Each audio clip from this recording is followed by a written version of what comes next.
Bonjour et bienvenue, merci infiniment d'être là aujourd'hui. Je m'appelle Florivine, artiste pluriel et slow, et aujourd'hui on se retrouve pour une vidéo lecture.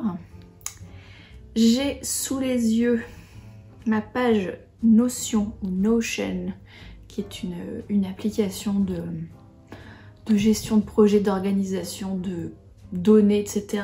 Et donc j'ai une espèce de bibliothèque virtuelle avec tous les bouquins que je lis, que je note et sur lesquels je donne mon avis. Et là j'ai mis de côté tous les livres auxquels j'ai récemment mis 5 étoiles, donc ça veut dire mes livres préférés de l'année 2024. Alors, je le fais de la lecture la plus récente à la plus ancienne. Lecture la plus récente que j'ai terminée hier soir, c'est Bride par Ellie Hazelwood, qui est une romance paranormale avec un mariage arrangé entre une vampire et un loup-garou. Rien que ça. Alors, Ellie Hazelwood, c'est une autrice que je connaissais pas du tout, c'est le premier livre que je lis d'elle, qui à l'origine écrit des romances contemporaines. Et elle est connue pour écrire pas mal avec des femmes dans la science, puisqu'elle est elle-même chercheuse scientifique, je sais plus dans quoi elle travaille, mais elle est elle-même dans ce domaine-là, dans son autre vie professionnelle. Et d'ailleurs, dans ce bouquin-là, la vampire, là, c'est une hackeuse professionnelle, enfin une spécialiste de l'IT, donc elle est aussi venue mettre un petit peu un personnage scientifique dans ce livre-là aussi. Donc je ne sais pas ce que vaut sa plume en romance contemporaine, puisque je ne l'ai jamais lu. Mais quand ce livre-là est sorti en début d'année 2024, je l'ai mis dans ma pile à lire, parce que je me suis dit, moi qui adore la romance paranormale, j'étais très intéressée de voir comment une autrice qui a plutôt l'habitude d'écrire des romances contemporaines, qui sont plutôt orientées sur les émotions des personnages et sur l'évolution de la relation d'un point de vue émotionnel en fait. Comment ils s'apprennent mutuellement, enfin comment ils se font grandir mutuellement quand ils se rencontrent et quand leur relation évolue, vous voyez. Ça c'est l'aspect que j'aime bien dans la romance contemporaine. Et je voulais voir comment une autrice comme ça s'appropriait des codes de romance un peu plus imaginaire, un peu plus paranormal. Et vu que c'est sur ma liste de bouquins à 5 étoiles, vous vous doutez que j'ai trouvé ça très réussi. Donc en gros, elle a fait un tout petit peu de création d'univers, je pense que ça se passe aux États-Unis, enfin sur notre planète, puisqu'elle parle, à un moment donné elle parle de la forêt amazonienne et tout ça, donc je pense que ça se passe chez nous, sauf qu'il n'y a pas que des humains, il y a aussi des vampires et des loups-garous, qui sont dans une situation politique un peu tendue, un peu en mode guerre froide, les espèces les unes avec les autres, puis qui essayent de faire un peu des alliances les unes avec les autres pour essayer de se protéger, de défendre leur propre espèce, etc. Donc ça c'est la situation géopolitique. Et elle a inventé un petit peu elle-même des règles autour de comment fonctionnent les vampires et les loups-garous en termes d'espèces. Elle s'est pas contentée de récupérer Dracula et je sais pas qui. Elle a fait les choses un petit peu à sa sauce. Et du coup je trouve que c'était plutôt intelligent et plutôt réussi à ce niveau-là. Et ensuite, elle utilise des tropes, donc des thèmes assez connus en romance paranormale, c'est-à-dire que donc il y a un mariage arrangé. En gros, l'histoire, c'est que l'héroïne, Misery, elle s'appelle, elle est promise à l'alpha de la meute loup-garou adjacente au territoire vampire auquel elle appartient. Son père, c'est le directeur du conseil des vampires, donc c'est un peu le président des vampires, on va dire. En tout cas de ce nid de vampires là. Et du coup elle est un peu envoyée en mariage politique pour former une alliance de paix avec les loups-garous, puisque côté humain, il y a l'ancien gouverneur qui était allié avec les vampires n'a pas été réélu, c'est gouverneur, encore un mot qui n'a pas de féminin. C'est une femme gouverneur qui a été élue, qui va prendre le pouvoir et qui n'a pas l'air encline à s'allier avec les vampires. Donc du coup ils se disent bon peut-être que ce serait bien d'essayer de s'allier avec les loups-garous à la place. Donc elle est envoyée en mariage arrangé chez cette alpha. Donc ça c'est un thème très connu de la romance un peu paranormale, fantasy, etc. les mariages arrangés.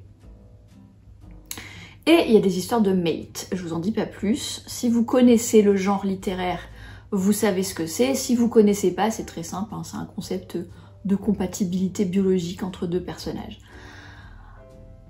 Mais autour de ça, il y a aussi donc toute une intrigue politique autour de ce mariage arrangé et autour de cette guerre froide entre les espèces dans cette zone géographique.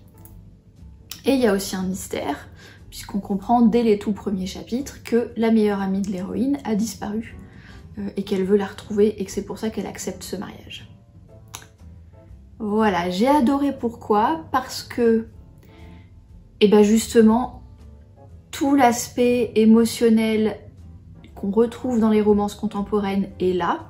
C'est-à-dire que c'est pas le coup de foudre au premier regard, etc. Il y a un vrai travail sur déjà le paysage émotionnel de chacun des deux personnages. Et il y a un vrai travail sur la construction de la relation entre les deux, qui est progressif, qui est crédible. Ce sont deux adultes, donc il y a une certaine maturité de la plume aussi, contrairement à beaucoup de romances de fantasy qui sont un petit peu trop jeune adulte à mon goût. Mais il y a aussi ces intrigues secondaires là autour de la politique et du mystère qui font avancer l'histoire et qui apportent un petit plus qui moi me plaît énormément parce que du coup on n'est pas 100% centré sur l'évolution émotionnelle, il y a autre chose, une autre intrigue, des choses qu'on a envie de savoir autour de l'univers qui nous donnent envie de lire la suite. Et bien évidemment que cette intrigue politique, mystère, machin, fait avancer la romance aussi. Ils vivent des choses ensemble qui font avancer la romance. Donc pour moi personnellement, c'est exactement le genre de mélange d'ingrédients que j'apprécie quand je lis une romance paranormale. Donc ça m'a fait énormément plaisir de lire ce livre, qui est donc le dernier des 5 étoiles que j'ai lu en 2024. Le suivant est The Very Secret Society of Irregular Witches par Sangu Mandana, qui a été traduit en français par La Société très secrète des sorcières extraordinaires, qu'on a lu ou qu'on est en train de lire en club de lecture sur Patreon sur les 4 derniers mois de l'année 2024.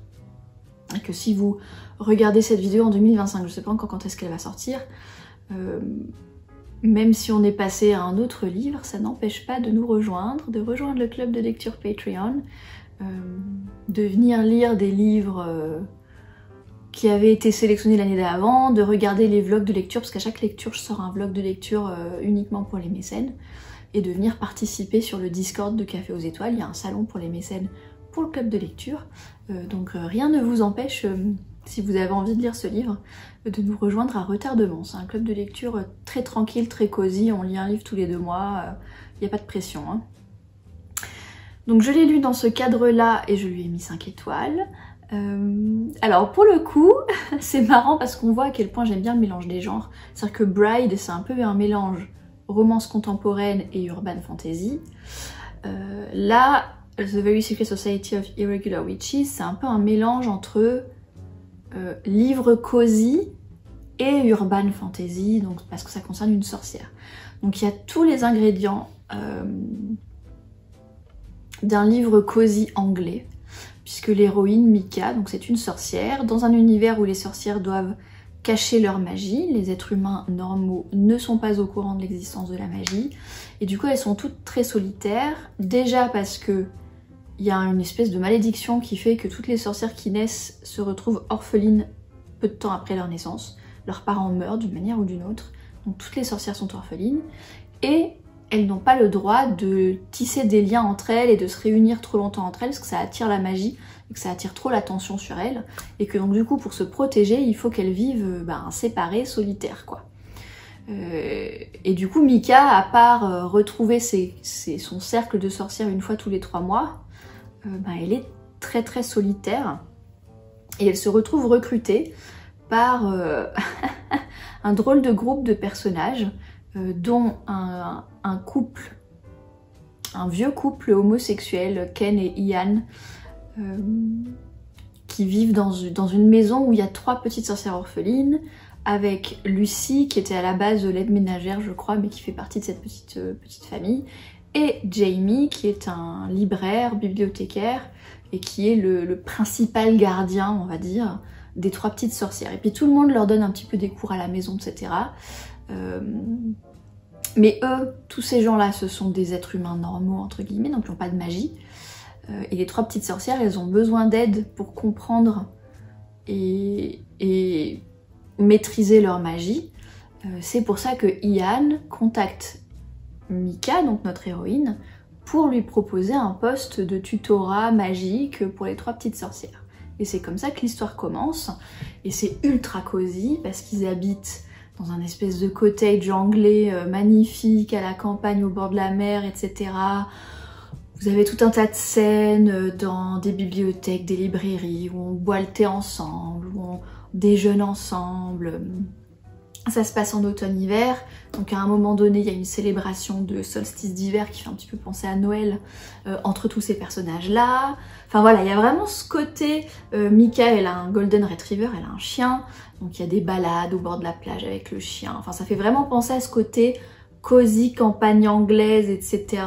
Qu'on retrouve dans le genre de la littérature cosy, qui sont en général des mystères cosy, il n'y a pas vraiment de mystère à proprement parler. Même s'il y a des enjeux qui sont posés autour de cette famille et autour de ces 3 petites sorcières, etc.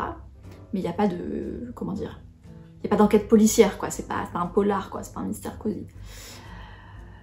Voilà. Et à côté de ça, il y a aussi un aspect assez secondaire par rapport à Bride, qui est carrément une romance. Hein. Là, c'est assez secondaire. Il y a un aspect romantique. Mais c'est surtout une histoire humaine, en fait, entre Mika et cette petite famille, avec le thème de la famille trouvée. Mika qui est très esseulée et qui fait confiance à personne, qui n'ose pas ni donner ni recevoir de l'amour, et on la voit qui évolue au fil. C'est vraiment à propos de la connexion humaine, des relations humaines, de vulnérabilité, de choses comme ça. Enfin, je trouve que c'est une lecture qui est très humaine et dont je me suis vraiment régalée. Et en même temps, c'est très cosy. Donc c'est très réconfortant comme lecture.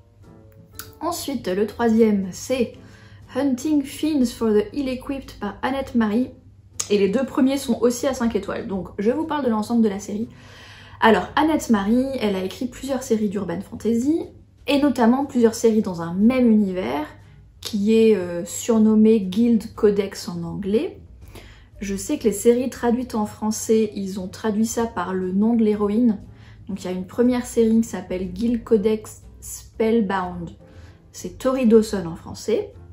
Et historiquement, c'est la première des 4 séries. Donc si vous voulez, enfin, si vous êtes un peu comme moi, que vous aimez bien lire les choses depuis le début, chronologiquement, etc., machin, je vous conseille de commencer par 3 mages et une Margarita, qui est le premier tome de la série Tori Dawson. À mon avis, dans la liste des 5 étoiles, il y en a des Tori Dawson aussi, comme ça je vous en parle en même temps. Et donc cet univers-là, et donc là, celui-ci, c'est une autre série, une série spin-off qui commence où le personnage Robin Page, donc en français la série s'appelle Robin Page, et Robin, elle est introduite dans le tome 4 de Tori Dawson. On la voit qui apparaît avec son démon dans le tome 4, et du coup le tome 1, Taming Demons for Beginners en anglais, je sais plus comment il s'appelle en français, mais je vous mettrai la couverture, est à lire à la suite du tome 4 de Tori Dawson si vous voulez suivre la chronologie des 2 séries. Parce que les 4 derniers tomes de Tori Dawson sont entremêlés avec les 4 tomes de Robin Page. Je sais pas si vous me suivez ou si je vous ai perdu. Et après, il y a 2 autres séries dans le même univers que je n'ai pas encore lues. Donc c'est quoi cet univers? Moi j'aime bien appeler ça un peu Harry Potter pour adultes. Parce qu'en gros, ça se passe... Je sais plus dans quelle ville américaine ça se passe. Ou canadienne. Ah, peut-être... Je crois que ça se passe à Vancouver. Donc ça se passe dans notre univers. Et il y a tout un univers de mythiques qui vivent en parallèle des êtres humains. Les êtres humains sont pas au courant de leur existence, à part certaines personnes au pouvoir particulier, par exemple certains membres des forces de police. Mais sinon, personne n'est au courant de la vie des mythiques. Et les êtres humains qui sont mythiques, donc en gros c'est des magiciens quoi, sont affiliés, doivent être affiliés à des guildes. Ils ont chacun des classes de pouvoirs différentes, des élémentaux, des sorcières, des gens qui ont des pouvoirs divinatoires, des invocateurs de démons, etc. Vous avez plein de trucs comme ça. Et ils sont affiliés à des guildes, et puis les guildes leur donnent après des boulots. Donc ça peut être des boulots plus administratifs, ou ça peut être des boulots de chasseurs de primes, ce genre de choses. Donc c'est une urban fantasy assez orientée action. Tori Dawson, ça tourne autour d'une humaine qui découvre cet univers-là, avec 3 mages et une margarita. Elle tombe, elle devient barmaid dans le bar d'une guilde, sans savoir que les mythiques existent, et eux ils savent pas qu'elle est humaine, et elle se retrouve propulsée dans cet univers-là. Mais la série dont je vais vous parler là, c'est donc Robin Page. Elle vient d'une famille de mythiques, elle connaît l'univers mythique. Elle est capable de sorcellerie, je crois. Mais elle a été élevée dans une famille qui lui a dit que la magie c'était dangereux, etc. machin. Et qu'il fallait pas la pratiquer, etc. Et dans le premier tome, Taming Demons for Beginners, elle découvre qu'en fait, sa famille vient d'une longue lignée d'invocateurs de démons, de contracteurs de démons. Et elle se retrouve liée à un démon qui s'appelle Orio Zilas, je crois. Par erreur, enfin par accident quoi. Et elle se retrouve contractante de démons. Et son grimoire familial a disparu. Enfin, ses parents sont décédés 6 mois avant le début de l'histoire. Et le grimoire de sa maman, qui devait lui revenir, a disparu. Et elle tient à récupérer son grimoire. Et du coup, elle vit avec son oncle, qui est un horrible personnage, qui retient son héritage et tout ça. Et notamment qui retient son grimoire. Et du coup, elle se force à vivre avec ces gens désagréables pour espérer récupérer son grimoire, sauf qu'elle est hyper introvertie, hyper timide et qu'elle ose pas du tout demander quoi. Et j'ai trouvé ça intéressant, surtout que l'autre série, Tori Dawson, Tori, elle est au contraire hyper assertive, hyper... elle est vulgaire, etc. Elle est très indépendante, très rentre-dedans, etc. Robin, c'est vraiment l'opposé en termes de personnalité. Donc du coup, il y a presque un côté un peu cosy à cette série parce qu'elle est introvertie, avec des gros pulls, des grosses lunettes, elle aime lire, elle aime faire des recherches. Et du coup, elle se retrouve avec un démon où elle est censée faire partie d'une classe de mages plutôt combattants, même si c'est son démon qui combat et pas elle. Et du coup, elle est complètement hors de son univers quand elle se retrouve mêlée à toutes ces histoires-là. Mais voilà, j'ai adoré cette série, j'ai mis 5 étoiles aux 3 premiers tomes. Je n'ai pas encore lu le tome 4, je me le réserve pour la fin d'année, puisque c'est le tout dernier. Pour rester dans l'urban fantasy d'aventure, le suivant auquel j'ai mis 4 étoiles, c'est Magic Binds par Ilona Andrews, qui est le 9e tome de Kate Daniels. C'est une série d'urban fantasy d'aventure dont je vous ai parlé plein de fois, qui a commencé dans les années 2000. L'univers, ça se passe à Atlanta, aux États-Unis, mais dans un univers où il y a eu une espèce de cataclysme magique qui a un peu foutu en l'air toute la technologie et donc toute la société que nous on connaît. Donc c'est une espèce de futur un peu dystopique, post-apocalyptique quoi. Et donc ça se passe 30 ans après cette disruption, donc dans les années 2030, où du coup la société s'est reconstituée autour de l'existence de la magie. Mais surtout ça a reconstitué aussi la société différemment. Où maintenant il y a des loups-garous, il y a des vampires, il y a des nécromanciens, il y a des sorcières, des druides, tout un tas de créatures magiques avec lesquelles il faut composer, et des nouvelles organisations qui ont été créées autour de tout ça.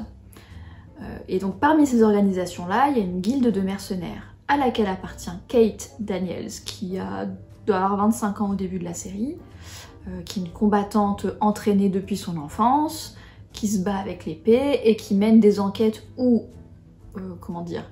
résout des crimes, des primes qu'on leur demande en tant que mercenaire indépendante qui est affiliée à cette guilde. Et en fait, elle a un gardien qui appartient à un autre ordre, qui est l'ordre des chevaliers, je sais plus comment ils appellent ça, The Order of Merciful Knight, je crois, parce que je l'ai lu en anglais. Donc l'ordre des chevaliers miséricordieux ou un truc comme ça. Sauf que ce gardien-là meurt, et dans le tout premier tome de Kate Daniels, bah, ça tourne autour de l'enquête de ce meurtre en fait, de qui l'a tué, pourquoi, etc. machin. À partir de quoi s'ensuit toute une série principale de 10 tomes, où chaque tome a son propre mystère, sa propre enquête, son propre problème déclencheur qui se résout à la fin du tome. Et en même temps, ça fait avancer une espèce d'histoire globale où Kate va s'entourer de différents personnages secondaires alliés, partenaires business, antagonistes, mais on les voit qui évoluent avec elle au fil des tomes, et où il y a une intrigue fil rouge autour de son passé à elle. On comprend dès le premier tome qu'elle cache quelque chose, on sait pas trop quoi, et donc il y a tout un arc narratif qui se clôt, je suppose, hein, parce que j'ai pas lu le tome 10, j'en suis au tome 9 là, qui se clôt à la fin du tome 10, où on a des révélations petit à petit au fil de la série sur ce truc-là. Sachant que donc Ilona Andrews, c'est en fait un couple d'auteurs-autrices qui écrivent ça ensemble, sachant qu'ils sont encore vivants, qu'ils sont encore prolixes, et que non seulement ils ont écrit pas mal de novellas dans cet univers-là, avec d'autres personnages, enfin des personnages secondaires de la série qui se retrouvent personnages principaux, mais ils ont continué à écrire des livres. Donc je sais qu'il y a d'autres Kate Daniels qui se passent après, et qu'il y a d'autres livres avec d'autres héros de cet univers-là qui se passent, enfin qu'ils ont écrit après. J'ai vu notamment qu'en 2024, ils ont sorti une novella avec un druide, j'ai perdu son nom, en tout cas un druide de Tchernobog qui existe dans la série Kate Daniels, et j'ai vu qu'il avait son tome avec son histoire là qui est sorti en 2024. Donc il continue à publier, et Ilona Andrews continue à publier des livres pour notre plus grand plaisir. Mais je voulais au moins terminer l'arc principal de la série principale Kate Daniels. Et j'ai donc mis 5 étoiles au tome 9, et à mon avis j'ai dû mettre 5 étoiles au tome 8, 7, 6 aussi, puisque je trouve que c'est le parfait mélange entre un univers hyper travaillé, chaque tome nous fait découvrir un aspect de l'univers, des personnages qui sont adultes, matures, c'est de la vraie littérature adulte, on n'est pas dans du jeune adulte, les relations sont nuancées, sont matures entre les personnages, c'est pas les gentils contre les méchants, il y a des énormes nuances de gris dans les relations entre les différents personnages qui se tissent au fil des tomes, je trouve ça passionnant. Il y a un sous-arc romantique entre Kate et un des personnages secondaires qui apparaît dès le tome 1, que j'ai beaucoup apprécié aussi parce que on voit ce truc-là évoluer au fil des tomes, mais c'est pas, comment dire, genre ils vont se mettre ensemble à la fin du tome 10. C'est les choses elles évoluent, ils se mettent ensemble et on les voit ensuite comment ils évoluent une fois qu'ils deviennent un couple de partenaires et qui se soutiennent mutuellement et qui ont aussi des difficultés une fois qu'ils sont en couple. Et c'est quelque chose qui est assez rare parce qu'en général, quand il y a même si c'est des sous-intrigues romantiques, les auteurs ou autrices ont tendance à faire culminer le truc quand ils décident de se mettre ensemble et d'être sérieux et que ça s'arrête là. Alors que là, on voit le après et je trouve ça super cool. Et c'est un après qui est nuancé. Et il y a tout un tas de thèmes que je trouve très intéressants autour du pouvoir, autour de, des relations humaines, autour de décisions difficiles entre ce qu'on veut faire nous et puis ce qui est mieux pour tout le monde. Enfin c'est hyper nuancé comme série et ça reste à ce jour ma série d'urban fantasy préférée. Ensuite, nous avons Ocean's Echo par Everina Maxwell. Et je sais que plus bas dans la liste, il y a Winter's Orbit qui est le premier tome de cette série-là. Donc ça c'est une duologie de 2 tomes complètement indépendants l'un de l'autre. Ils peuvent se lire, vous pouvez en lire qu'un des deux, lire les deux, lire le tome 2 avant le tome 1, enfin c'est dans le même univers mais il n'y a aucun lien entre les deux. Et c'est un univers de science-fiction space opéra avec un mélange que j'adore entre intrigue politique, presque thriller d'espionnage machin, et un sous-aspect romantique. Un sous-aspect romantique homosexuel, puisque dans les 2 tomes, c'est des relations amoureuses entre 2 hommes. Je vous le dis.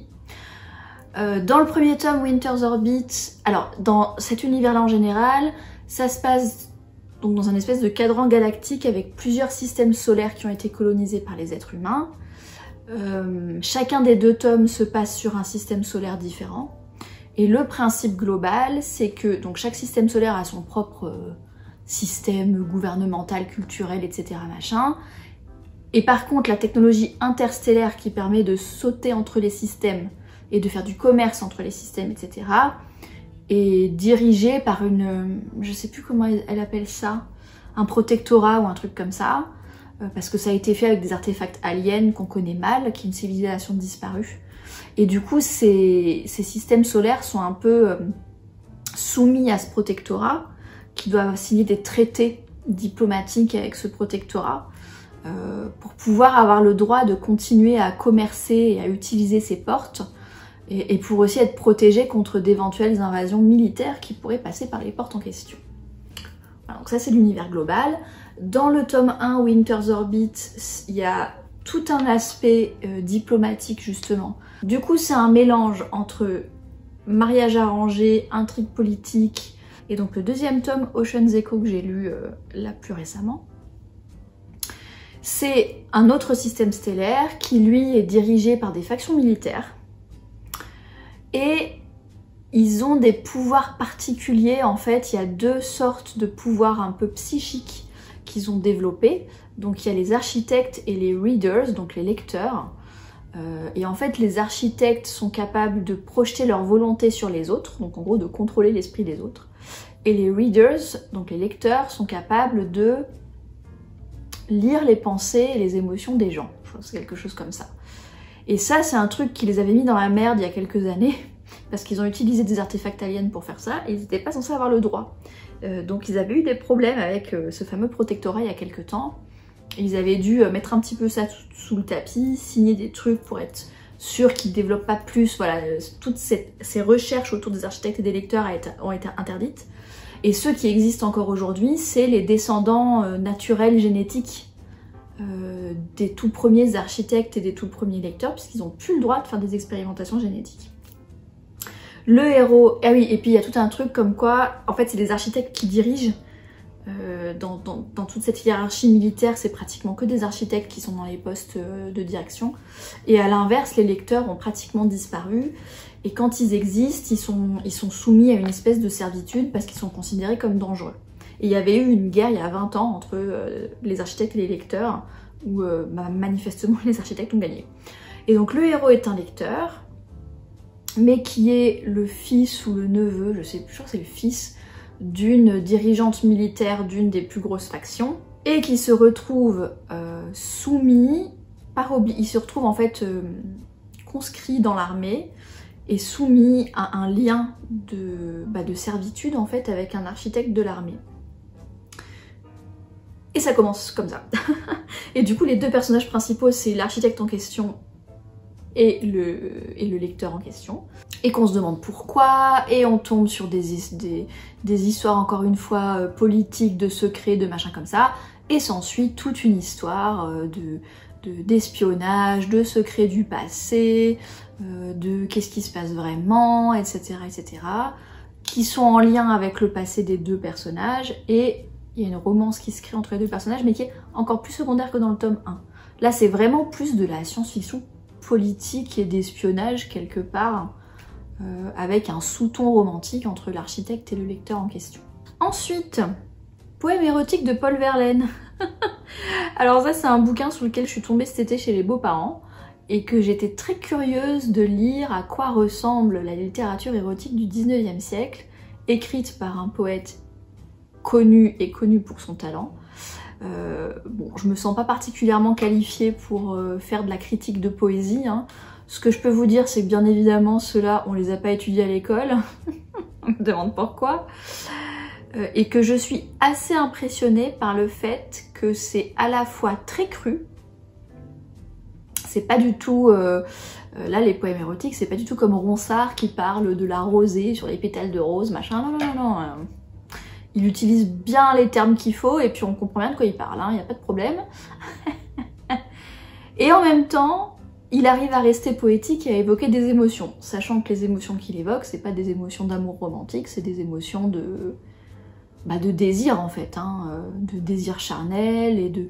Moi ce que j'ai apprécié, c'est que par contre il en parle de manière très positive, c'est-à-dire que le désir charnel, il est présenté comme quelque chose d'agréable, évidemment de consensuel, que c'est un plaisir entre adultes qui est extraordinaire. Il parle des amants et des maîtresses parce qu'il était bi, donc il y a des poèmes qui concernent des femmes, des poèmes qui concernent des hommes, et il en parle comme aimant l'acte entre deux adultes, comme aimant les corps de ses amants et de ses maîtresses, donc c'est quelque part quelque chose de très sex-positive 150 ans avant la sex-positivity, et j'ai trouvé ça très très intéressant à lire. Donc si la littérature érotique vous intéresse. Peut-être que les poèmes érotiques de Paul Verlaine vous intéresseront. Ensuite, on a Paladin's Grace par T. Kingfisher. Alors ça, c'est marrant parce que c'est aussi un espèce de mélange des genres, puisque c'est une histoire de fantasy, dans un univers qui est quand même relativement sombre, et c'est de la high fantasy, la fantasy épique dans le sens où c'est des histoires avec des dieux, des paladins, des machins comme ça, assez médiéval et assez sombre, avec quand même une enquête sur un tueur en série qui décapite ses victimes, hein, c'est extraordinaire. Avec un héros qui est un paladin. Donc dans cet univers-là, les paladins, c'est des guerriers qui tirent leur pouvoir de dieux qui vénèrent. Sauf que son dieu a été tué, le dieu de ce paladin-là a été tué, et du coup il est tout perdu. Enfin, tous les paladins de son ordre sont tout perdus, il y en a qui sont devenus fous, parce que c'est un ordre de berserkers en plus, c'est-à-dire un ordre où leur pouvoir magique c'est d'avoir une espèce de furie de combat. Donc du coup il y en a plein qui se sont perdus dans la furie en question, qui sont morts ou qui ont été tués parce qu'ils sont devenus dangereux. Et il y a un petit groupe de paladins survivants qui ont été recueillis par l'ordre du rat, je crois, qui est un monastère avec un ordre de gens qui sont pacifiques, où c'est beaucoup des diplomates, des guérisseurs, des choses comme ça. Et donc ça fait 3 ans que son dieu est mort et qu'il essaye de s'en remettre en fait, hein, de guérir, de vivre. Et il rencontre une jeune femme qui est, elle, parfumeuse. Et qui crée des parfums, etc. Ils sont tous les deux dans leur trentaine, ils ont tous les deux un passé. Elle avait un époux qu'elle a quitté. Donc ils ont tous les deux, on va dire, un bagage émotionnel. Et en fait, c'est une romance entre les deux.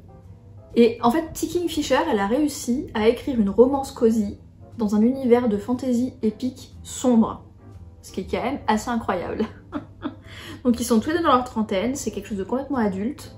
Mais je trouve qu'elle a réussi ce mélange, ils sont trop mignons. Enfin, mais genre lui, il tricote des chaussettes quand il s'ennuie, quand il est dans une mission de surveillance ou un truc comme ça, qu'il a rien à faire. Et ben il tricote des chaussettes pour ses copains soldats parce qu'il sait d'expérience que un des trucs les plus inconfortables quand on va à la guerre, c'est les pieds en fait à force de marcher, etc. Et du coup ils tricotent des chaussettes, enfin c'est des trucs comme ça. Et ils sont trop mignons tous les deux, tout en étant quand même adultes. Et il y a une évolution émotionnelle qui est très très réussie entre ces deux personnages là. Et ils se retrouvent embarqués dans des histoires politiques avec des assassinats, des machins qui les dépassent complètement. Et il y a un côté presque un peu humoristique en même temps derrière tout ça, alors que l'univers est sombre. Enfin, c'est un mélange ultra curieux que j'ai adoré. Et je sais qu'il y a, je crois que c'est une trilogie, il doit y avoir 2 autres tomes, mais avec d'autres personnages principaux. Donc c'est le même univers, avec les autres paladins de ce même ordre. Enfin, ou en tout cas des personnages secondaires qu'on a vus dans ce tome-là. Mais chaque tome est une histoire à part et j'ai pas encore lu la suite. Ensuite, donc on a d'autres Annette Marie. On a King of Swords par Amy Kuivalainen. Alors pour le coup, j'ai mis 5 étoiles au tome 1, mais pas aux autres tomes. Parce qu'il y a 4 tomes au total, avec 4 héros différents. Et il n'y a que le tome 1 que j'ai vraiment trouvé super chouette. Les autres étaient un petit peu moins bons à mon goût.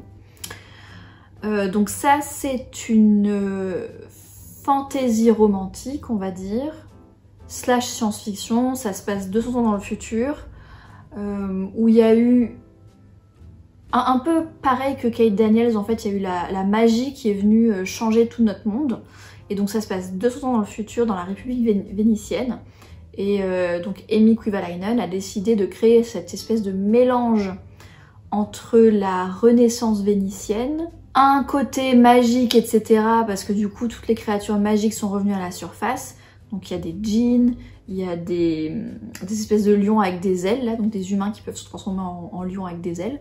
Et ça s'appelle des Shedou, et le héros, donc le King of Swords, là, le héros qui s'appelle Dominique, je crois, c'en est un. Et c'est le fils de la dirigeante, en fait, du quartier des garous de Venise. Il y a des sorciers, des magiciens, il y a... voilà. Et en gros, donc Venise est coupée en 4 et dirigée par 4 différentes factions. Et chacun des 4 tomes a un des rois entre guillemets de chacune des 4 factions en guise de héros. Et du coup c'est un mélange, là ce tome là c'est un mélange entre un mystère de disparition. Donc l'héroïne elle c'est une... elle travaille, enfin c'est la fille du directeur d'une maison d'édition et elle peint des cartes de tarot. Donc c'est une illustratrice, une artiste. Sauf qu'elle a des talents magiques mais qui n'ont pas été déclarés. Normalement les magiciens ils sont censés être déclarés, avoir une licence, une patente, un truc comme ça. Sauf que si elle déclare sa magie, elle n'aura plus le droit de peindre les cartes de tarot parce que le tarot c'est assez particulier. Et c'est complètement interdit d'infuser sa propre magie dans des cartes de tarot parce que ce serait de la manipulation. Alors elle infuse pas sa magie dedans, mais si ça se sait qu'elle est magicienne, elle aura plus le droit de faire son métier de peintre de cartes de tarot, ça la fait chier, du coup elle cache sa magie. Et puis il y a tout un tas de magiciens non enregistrés qui sont en général dans les classes sociales inférieures, où c'est un peu compliqué pour eux à Venise, etc. Et il y en a une qui est une de ses meilleures amies, et en fait elle disparaît. Et l'héroïne se rend compte, qui s'appelle Stella je crois, se rend compte que c'est pas la première qui disparaît et qu'il y a pas mal de personnes comme ça, un peu oubliées, qui ont des talents magiques mais qui sont de classe sociale basse et que du coup tout le monde s'en fout, qui ont été enlevées dans les dernières semaines, les derniers mois. Donc s'ensuit toute une enquête de mystère autour de ça. Et cette enquête de mystère la rapproche de ce fameux Dominique qu'elle a rencontré à un bal masqué dès le premier chapitre et où ils ont en fait couché ensemble dès le premier chapitre en mode aventure d'un soir quoi. Et donc ils se retrouvent 8 mois plus tard à cause de cette enquête et du coup ils dansent un peu l'un autour de l'autre, etc. Et il y a un équilibre en fait entre l'aspect romance entre les deux et cette fameuse enquête dans cet univers que je trouve ultra imaginatif. Et je pense que c'est ça que j'ai aimé, c'est cet univers ultra imaginatif d'un côté, le côté enquête policière, enquête quoi, et le côté romantique, et ça fait un trio que j'adore quoi. Mais par contre les tomes suivants j'ai trouvé qu'ils étaient plus lourds sur la romance et plus légers sur l'intrigue et du coup ils m'ont un petit peu moins plu, je préfère vous le dire. Ensuite on a les aventures de Amina Al-Sirafi par Shannon Chakraborty. Je vous en ai déjà parlé dans un... J'ai sûrement déjà parlé de la plupart de ces bouquins là, de toute façon dans des points d'artistes en 2024 mais bon. Où là c'est un mélange historique et fantasy puisque ça se passe au XIIIe siècle dans, je crois que c'est l'océan Indien, c'est celui-là où il y a les côtes africaines de l'Est, Madagascar, le Yémen, tout ça. Et donc l'héroïne, moi ce que j'ai adoré dans ce livre, c'est que l'héroïne elle a plus de 40 ans, elle a une fille de 10 ans, donc avoir une maman quarantenaire comme héroïne, c'est suffisamment rare pour être noté, qui a un passé de capitaine de bateau slash un peu pirate, tout ça machin, et qui a toute une réputation autour de ça, qui a tout raccroché il y a 10 ans pour élever sa fille, et qui se retrouve recrutée par une dame de pouvoir qui a plus de 60 ans, etc. Donc encore une représentation féminine inhabituelle dans les livres, j'ai trouvé ça super cool. Parce que sa petite fille de 16 ans a disparu, et elle veut que Amina reprenne du service pour retrouver sa petite fille. Et de là s'ensuit de nouvelles aventures pour Amina Al-Sirafi, qui essaye qui retrouve son navire qu'elle avait confié à un de ses anciens matelots, et qui essaye de rassembler son ancien équipage pour partir à l'aventure. Et on se rend très rapidement compte que dans cet univers-là, le surnaturel existe. Et que justement, il y a 10 ans, il y a aussi ce truc-là autour de son passé. Il y a 10 ans, il s'est passé quelque chose, il y avait un rapport avec un djinn ou un démon ou un truc comme ça. Et on commence à comprendre que la raison pour laquelle elle a un peu raccroché il y a 10 ans, c'est pas si... Enfin voilà, on a envie de savoir pourquoi, on a envie de savoir ce qui se passe, etc. Et du coup, c'est hyper intéressant d'avoir d'un côté cette aventure, c'est très... ça me faisait un peu penser aux aventures de Sinbad ou ce genre de trucs, c'est-à-dire qu'elle va dans plein de lieux différents, c'est hyper dépaysant, etc. Et en même temps, il y a cet aspect surnaturel qui se confirme à mesure que... Enfin, qui prend en importance à mesure que l'histoire avance. On s'attache à tous ces personnages qu'elle réunit dans son équipage. On a envie de savoir à la fois ce qu'il advient de cette petite de 16 ans qui a disparu, donc le mystère actuel, mais on a aussi envie de savoir ce qui s'est passé il y a 10 ans. Je l'ai lu cet été pendant que j'étais en vacances à la mer, Et franchement, je me suis régalée, en fait, c'était une évasion. Et j'ai adoré, tout en étant en même temps hyper représentatif, avec des personnages féminins hyper variés, qu'on n'a pas l'habitude de retrouver en littérature. Voilà, j'ai vraiment adoré ce bouquin. Pendant les mêmes vacances, j'ai lu un autre bouquin à 5 étoiles, The Tainted Cup par Robert Jackson Bennett, qui est un mélange fantasy et Sherlock Holmes, on va dire. Et l'attaque des titans. Le truc improbable.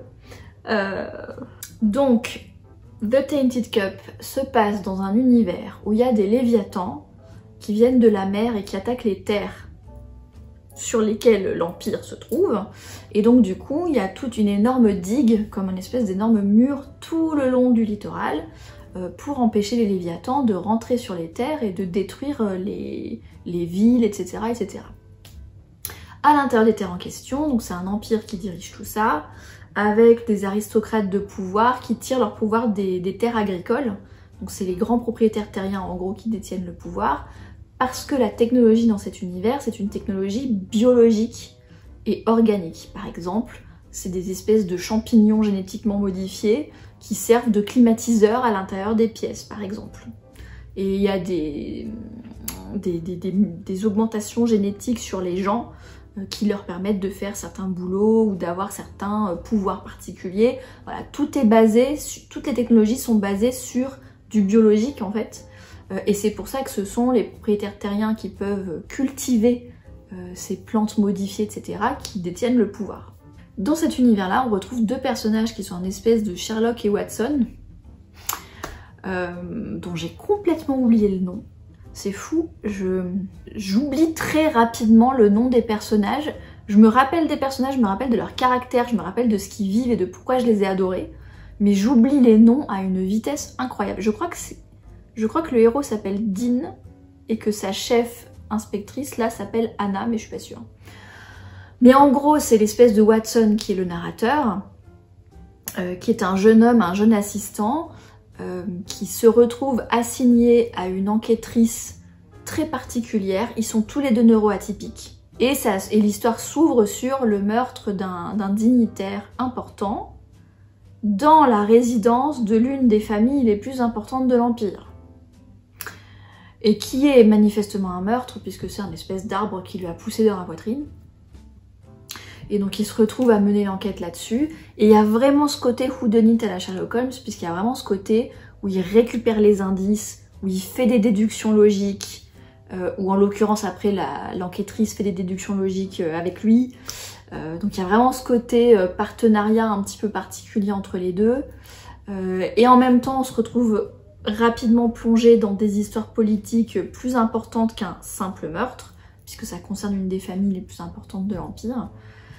Et en fait, il réussit ce coup de maître, Robert Jackson Bennett, là, de nous faire comprendre à la fois les enjeux politiques pour tout ce qui est mobile possible des différents suspects, et de nous faire comprendre comment fonctionne son univers pour qu'on comprenne les indices que trouvent le héros et sa chef. Et je trouve que malgré le fait que c'est un univers complètement fantasy, avec une technologie qu'on connaît pas du tout et un système politique qu'on connaît pas du tout, et ben il arrive à nous donner les infos nécessaires pour qu'on comprenne l'enquête et qu'on comprenne les déductions et qu'on a envie de savoir la suite. Et puis après, ben c'est comme un coup de nid, hein, c'est qu'il y a plusieurs différents suspects, il y a des fausses pistes, il y a des révélations à la fin, etc. Enfin, je me suis régalée, je me suis vraiment régalée avec ce livre. Ensuite, nous avons False Security par Lindsay Buroker. Alors ça, c'est une autre série d'urban fantasy d'aventure que j'adore, qui s'appelle Death Before Dragons en anglais. Et je crois qu'il y a une maison d'édition française qui les a traduits et qui appelle la série Val Torvald, qui est le nom de l'héroïne. Donc c'est une série en 10 tomes ou 9 tomes. Et je les ai pas tous lus, j'ai lu jusqu'au tome 7 et il m'en reste encore 2 à lire. Donc Death Before Dragons, ça veut dire la mort avant les dragons. Et c'est une urban fantasy d'aventure, avec une héroïne qui a plus de 40 ans encore une fois. Ça aussi j'ai apprécié la diversité, le fait d'avoir une femme adulte un peu plus âgée, qui a un ex-mari, qui a une fille adolescente qu'elle voit très peu. et qui est une ancienne militaire d'une unité particulière qui connaît l'existence des créatures magiques. Donc on est encore dans un univers d'urban fantasy contemporain, je sais plus dans quelle ville ça se passe, si c'est San Francisco, Chicago, je sais plus, enfin ça se passe dans une ville américaine, où les humains, alors les humains font semblant de pas être au courant, en vrai il y en a qui savent, le gouvernement sait à peu près que les créatures magiques existent, mais c'est pas reconnu officiellement, ce qui fait qu'il n'y a pas de loi officielle pour les protéger non plus. Et il n'y a pas de, enfin voilà, il n'y a pas de système judiciaire officiel. Et donc du coup il y a cette espèce d'unité militaire qui permet au moins de venir poursuivre et tuer les créatures magiques qui sont dangereuses pour les humains. Et donc Val Torvald, l'héroïne, c'est une ancienne militaire qui est devenue contractante privée qui travaille toujours pour l'armée, mais en tant que freelance quoi, et qui est envoyée pour enquêter ou pour assassiner les créatures magiques qui tuent les humains. Et donc dans le tome 1, elle est envoyée pour tuer 2 wyverns. Donc les wyverns c'est des espèces de dragons mais qui ont que 2 pattes au lieu de 4. Et elle se retrouve confrontée à un dragon dont j'ai perdu le nom. Parce qu'ils sont tous des noms qui se ressemblent. Il y a le démon de l'autre qui s'appelle Zilas et là je crois qu'il s'appelle aussi Zi quelque chose. Zivlor, Zevlor, un truc comme ça. Bref. Zav... Ah oui, je crois qu'elle l'appelle Zav et qu'en fait il s'appelle Zav Rolkikevat ou un truc comme ça. Tiens, bref. Donc c'est un dragon qui peut se changer pour adopter une forme humaine et en fait elle tombe dessus parce que lui il est venu sur Terre, donc il vient comment dire, du monde des dragons qui est une espèce de monde parallèle. Il était venu pour récupérer les wyverns pour les traduire en justice dans son système de justice à lui, sauf qu'elle est arrivée puis elle les a gaiement assassinés.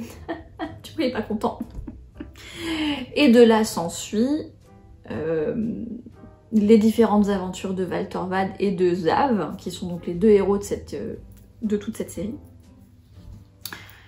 Et là pour le coup Lindsay Buroker elle a pris un parti un peu donjon et dragon, parce que l'héroïne c'est une demi-elfe, il y a des dragons, il y a des trolls, il y a des gnomes, des elfes, des vampires, Et moi ce que j'aime bien, de toute façon, quand vous voyez tous les bouquins à qui je donne les 5 étoiles, vous voyez qu'il y a des recettes communes quand même. Là en l'occurrence j'aime bien le mélange, aventure, univers très imaginatif, à chaque tome on découvre un aspect différent de cet univers. Et Lindsay Buroker, j'ai lu une autre série d'elle qui était une série de space opéra qui faisait un peu penser à Firefly. Et en fait elle est très douée pour créer une galerie de personnages auxquels on s'attache et qu'on adore. Et là ça ne fait pas exception. On découvre Nin qui est une immigrée thaïlandaise qui est car gnome je crois ou un truc comme ça, enfin elle a un grand-père gnome et qui tient un food truck de cuisine thaïlandaise et puis qui fournit aussi les armes enchantées, donc genre les fusils magiques, mitrailleuses magiques qu'elle utilise pour faire son boulot. Il y a Dimitri qui est un demi-troll ou un truc comme ça, qui est un artiste qui fait des sculptures de jardin qui sont en même temps des mécanismes de défense et qui veut se développer en tant qu'artiste. Il y a sa mère à elle dans les personnages secondaires, il y a aussi son ex-mari et sa fille, il y a le fameux dragon Zav. Enfin, voilà, elle arrive à créer toute une galerie de personnages qui sont assez atypiques et qui se réunissent et qui font une espèce de petite famille trouvée. Et moi ça c'est un truc que j'adore. Un dernier livre avant de vous quitter parce que ça va faire 1 heure que je vous parle, qui est Gideon de Ninth par Tamsin Muir. Donc Gideon la 9e, peut-être en français, je crois qu'il a été traduit en français le livre. Et là c'est un mélange très particulier entre de la science-fiction, de la fantasy, des nécromanciens et une ambiance, moi qui me fait penser à Dark Souls, ou la série des Souls, Elden Ring et tout ça, si vous connaissez, c'est cette série de jeux vidéo par From Software qui a un côté à la fois poétique, macabre et inquiétant. Et bien c'est exactement cette ambiance-là qu'il y a dans ce bouquin, qui se passe dans un système stellaire où il y a 9 maisons sur 9 planètes, mais on a l'impression que c'est une civilisation en décrépitude en fait, une civilisation en train de mourir. Et donc Gideon est sur la 9e planète, donc la 9e maison quoi, qui sont des nécromanciens qui gardent la tombe scellée, d'ailleurs la série s'appelle la série de la tombe scellée, et qui se retrouve propulsé à devenir le chevalier de la nécromancienne qui s'appelle Harrow, elles se détestent toutes les deux, elles peuvent pas se blairer. Mais en fait, Harrow, c'est la dernière nécromancienne qui reste et qui a 17 ans. Et Gideon, c'est la dernière personne qui reste qui peut devenir chevalier alors qu'elle n'a pas du tout été entraînée pour ça. Parce que toutes les maisons sont convoquées dans la première maison. Donc 8 nécromanciens ou nécromanciennes et 8 chevaliers, hommes ou femmes aussi. Pour faire un espèce de truc, on sait pas trop ce que c'est. Des espèces d'épreuves, on sait pas trop ce que c'est. Et donc toute l'histoire tourne autour de cette espèce de huis clos, dans ce palace à moitié décrépit. Je vous dis, ça fait très Dark Souls, qu'on a l'impression d'arriver dans un truc un peu à la fois poétique, macabre et super chelou. Et ça part en mystère de chambre close, parce qu'en plus il y a des gens qui meurent, etc. Donc là, c'est très particulier. On sent qu'il y a un mystère plus général sur l'histoire de ce système stellaire et pourquoi ils en sont là. Il y a ce côté un peu épreuve, compétition entre les nécromanciens. Et il y a le côté interpersonnel entre Gideon et Harrow, puisqu'elles peuvent pas se blairer toutes les deux. C'est deux adolescentes en fait, qui ont 17-18 ans, qui peuvent pas se blairer. Gideon, elle a une espèce d'humour un peu pince sans rire, j'adore ce personnage. Et voilà, c'est un mélange d'ambiance, de relations avec les personnages, de mystère, qui est pas forcément facile à lire dans le sens où c'est vraiment curieux comme truc. Mais une fois qu'on arrive à rentrer dedans, c'est vraiment hyper unique. Alors j'ai lu le deuxième tome qui s'appelle Harrow the Ninth et qui a comme héroïne la fameuse Harrow qui est la nécromancienne dans le tome 1. Auquel j'ai pas mis 5 étoiles parce qu'il est hyper confusant. Enfin, j'ai mis 60% à rentrer dans le livre. Au début, on comprend rien. Donc du coup, j'ai un peu moins pris plaisir à la lecture. Du coup, j'ai pas mis 5 étoiles. Mais ça reste une série qui mérite d'être découverte. Et je crois qu'il manque un tome. Moi, j'en ai lu 2. Il y en a un 3e qui est sorti, qui est sur ma liseuse. Et il y en a un 4e qui est prévu, qui est pas encore sorti. Et après, ce qui est traduit en français, je sais que le tome 1 est traduit. Et du coup, il est probable que le reste de la série sera traduit à un moment donné. Voilà pour l'essentiel des 5 étoiles, je vous ai pas tous montré, mais vu le temps que dure la vidéo, on va s'arrêter là pour aujourd'hui quand même. Ce que je pourrais vous dire pour conclure, c'est que c'est hyper intéressant. Regardez vous de votre côté quels sont vos livres préférés, soit de l'année si vous lisez beaucoup, parce que moi je lis beaucoup, soit de ces dernières années si vous lisez peu, parce que je trouve que c'est hyper intéressant de voir quels sont les points communs, ce qui font qu'on adore un livre. Et j'ai remarqué que pour la plupart des livres auxquels j'ai mis 5 étoiles cette année, le point commun, c'est un univers ultra imaginatif, ultra dépaysant, qui sort vraiment du quotidien, avec un mélange des genres. J'ai remarqué qu'il y a beaucoup de trucs de mélange des genres que j'adore, donc cozy plus romantique, urban fantasy plus mystère, fantasy plus Sherlock Holmes, pirate plus surnaturel... Voilà, peut-être c'est le lien avec ce côté très imaginatif et très dépaysant, mais j'aime bien les livres qui mélangent plusieurs genres. J'aime bien quand il y a un aspect soit aventure, soit mystère, je remarque. Et j'aime bien quand il y a un aspect romantique, mais qui est avec un travail des émotions quelque part. C'est un peu les points communs que je retrouve quand je regarde cette liste que je vous ai partagée aujourd'hui. Voilà. Donc j'espère que ça vous a plu, que ça vous a donné des idées de lecture si vous avez des goûts similaires aux miens. Ah oui, puis c'est que des trucs adultes. Après, j'ai 38 ans. Donc j'aimais bien les trucs jeunesse quand j'étais plus jeune. Aujourd'hui, je préfère quand c'est pour un public plus adulte, avec une maturité d'univers, une maturité des personnages, une maturité des relations, des émotions, etc. Donc je pense que c'est logique aussi. En vieillissant, on recherche des choses différentes. Voilà, j'espère que cette vidéo lecture vous a plu, que vous avez pris plaisir à écouter tout ça autant que j'en ai pris à vous la tourner.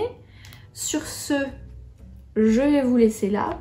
Je vous souhaite une belle journée, une excellente soirée et à la prochaine!